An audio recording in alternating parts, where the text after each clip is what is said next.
It's really cool to be able to create a vector path with the pen tool or any of its variants, such as the freeform pen tool, draw a path, and then type on top of that path. As you see here in this image, I'm going to take my pen tool and I'm going to click to add a point, click, hold down my mouse and drag, click, hold down my mouse and drag, and I'll add one more point over here.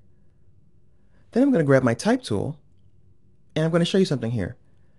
Look at the cursor. Currently it's an I-beam, but as I move it closer to this path, it changes. It tells me that I can click anywhere and start to type. So I'll click right here and I'll type the windy road.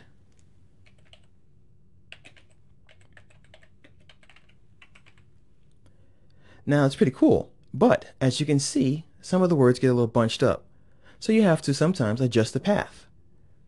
Notice over here we have this black arrow. Well, if I hold my mouse down, I reveal that we have something called the direct selection tool. I can click on my path now and I can change it.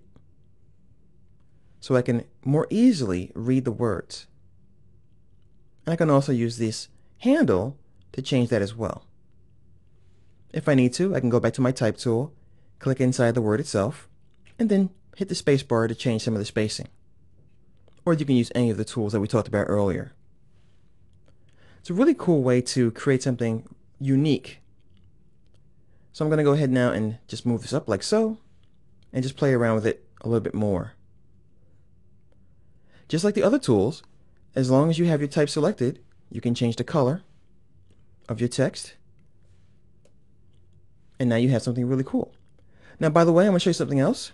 A quick way to create a drop shadow. I'm literally going to duplicate this layer by dragging it to the new layer icon. And on the one in the background, I'll double click. I'll change the swatch to a darker color.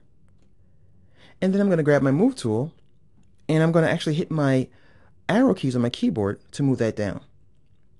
Now we've let the type pop and we can read it more easily. So that's how you can create type on a path. If I grab the direct selection tool, I can click near the words itself like so, and I get this black arrow.